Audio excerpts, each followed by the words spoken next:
On Monday, November 1st, high-profile members of the Windsor, Essex community gathered at the Downtown Mission Food Bank, not to give food, but to give their perspective by participating in the Do the Math Challenge.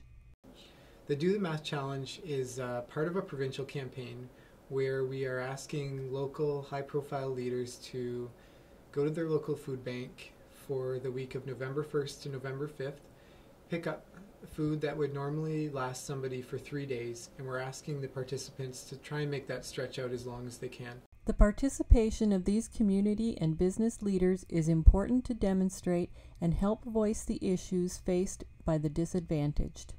The challenge was organized by Pathway to Potential. Pathway to Potential is a poverty reduction strategy for Windsor and Essex County.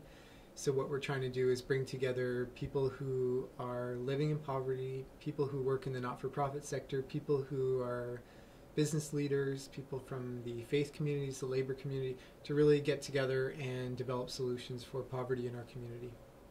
Poverty, to me, is when a family or an individual does not have enough money, does not have enough in terms of income to meet the basic necessities of life. And the basic necessities are, first of all, food.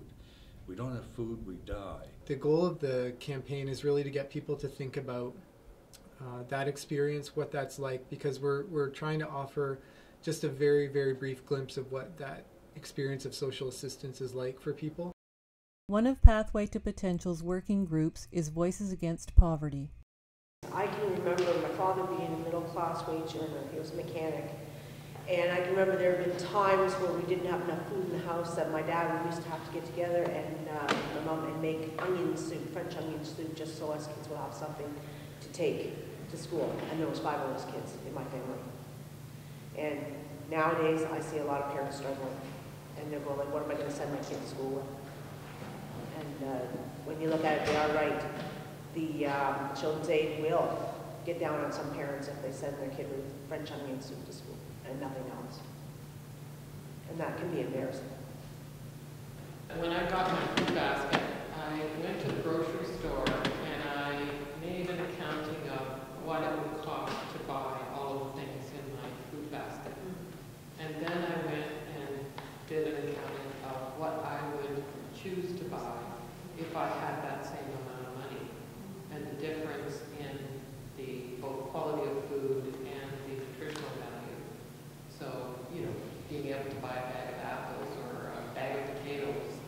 And so my food basket, I got mine from the Unemployed Help Center, came to about $40. And it's going to be very challenging to make it last the 5 days. But with that same $40, I could have bought a lot more. Just leaving the food bank. Most of the people who are accessing the food bank aren't busy driving the car home. On Friday, November 5th, the participants meet once again for a wrap-up lunch and to compare the challenges they faced in the last 5 days.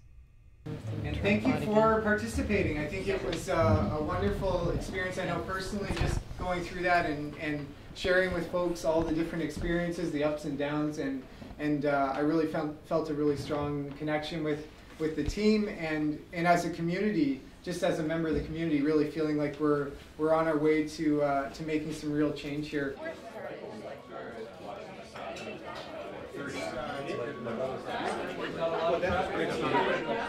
While some participants reported straying, last night I cheated. What I realized was that when you're hungry, it doesn't matter if you get your hand caught in the cookie jar. That's the least of your worries. So you're going to beg, borrow, steal, and do everything you can to make sure that you feel okay. I definitely did not have the energy that I normally have. I had headaches and I was tired. Antsy. Like glitches in thought. I mean, physically I had a headache for 4 days.